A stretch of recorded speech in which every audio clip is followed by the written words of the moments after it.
Today, I'm going to explain what equity in real estate is and why it's the most powerful component in building wealth.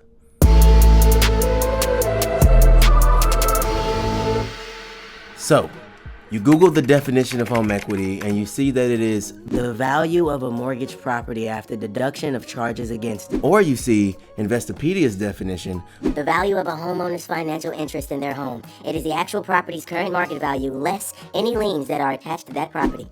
And you find yourself asking, so what is equity again? There are a few key terms you first need to know before you can fully understand the practicality of how equity works in real life. Those terms are property market value, liens, and unrealized capital gains. Property market value, also known as fair market value, is how much your home would sell for on the open market under usual conditions. Your home's market value can be determined by getting an official appraisal or using recent comparable sales, also known as comps. Comps are when you take at least 3 homes that sold within the last 6 months within a half-mile to 1-mile radius, and you're getting an estimate of what your home is worth based off those sold prices. Next, you'll have liens.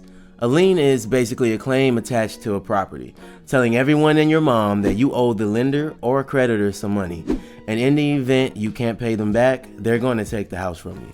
There are different types of liens, but for this video, we're going to be referring to the most common lien, the mortgage. Your mortgage loan is your debt you carry until the house is either paid off or sold to another buyer. Lastly, we have unrealized capital gains. The key word here is unrealized, but for those who don't know what capital gains means, let me explain. Capital gains is the increase in value of any asset, whether for an investment or something purchased for personal use. Now, let's say for example, I use a credit card to buy a rare pair of limited edition shoes. I am now in debt to the credit card company $200. But a month later, because I can see the market, i.e. the fans of these limited edition shoes, all agree that $400 is a good price, I do the math in my head, $400 minus how much I owe on the shoes, I'm able to project that I would have a capital gains of $200. But since I haven't made the $200 profit yet, it is defined as an unrealized capital gains. I don't have it yet.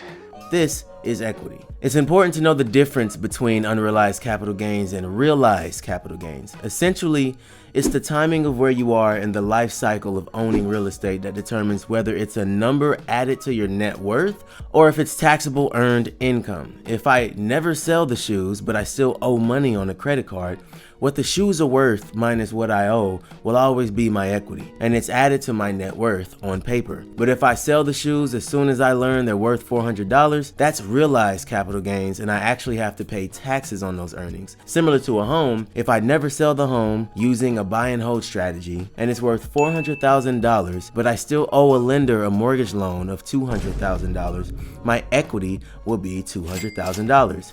It's when I sell the home that I finally realize that equity by making it tangible funds. Like I said though, my $200,000 will be taxed, so I may receive somewhere around $175,000 or $160,000 in hand. Now you understand what equity is and how to find out how much equity your home may have using market value, liens, and math. But you may be now asking, do I always have to sell a home in order to access the equity? And do I always have to pay taxes if I realize my capital gains? The best thing to do when building wealth in real estate is to hold properties as long as you can. This can typically be 5 to 7 years for most people. In that time, you'll experience market appreciation like now, and you should also be having some tenants renting out your properties, paying down the mortgage. This is a great recipe for growing the equity in your properties. But what do you do with all that equity if you're not planning on selling anytime soon? Can't just leave it here. Well, that's when you tap into it using one of 2 methods. The first method is called a cash out refinance, and the second method is using a HELOC or home equity line of credit. For a cash out refinance, your lender or bank will refinance your property, basically replacing the first loan you had on the property with a new loan. This new loan may have lower rates and terms than the first loan, but the main purpose is to put some cash in your hands from the equity. I won't go too in depth on all the details of cash out refi in this video, so make sure to subscribe to catch my future videos where I dive into more detail on how it all works. In short, the lender will typically lend up to 80% of the appraised value, then subtract what your old loan is, and the difference goes into your pocket. You get the benefit of lower interest payment and tax-free money in your bank account to go buy more properties with. Method number 2, the HELOC, or Home Equity Line of Credit, gives you access to your equity in the form of a line of credit similar to a credit card. It's revolving, which means you can spend all the money available and max out your line. Then once you pay it all the way down to zero, you can go back and spend it again and again and again. In my experience, you can only find this product from a bank. A mortgage lender doesn't really offer this, but it works similar to the cash out refi as far as how much equity you'll really be able to tap into. They'll do up to 80% of the appraised value. Most banks will allow 85% depending on whether the property is a personal residence and if your credit score is high enough. Then they'll subtract your first loan you have on the property, and the difference is how much line of credit you're eligible to get.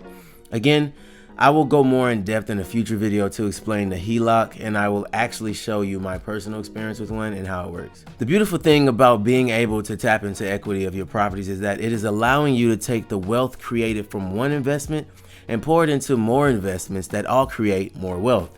It's a snowball effect, and this is the key component to creating a lifestyle of abundance. I hope this video was helpful and answered the main questions you had about equity and to use it practically. Make sure you hit the subscribe button, and if you want to see more content like this, share the video with your friends and family if they are looking into real estate investing and building a cash flow kingdom. Until next time, I'll see you in the next video.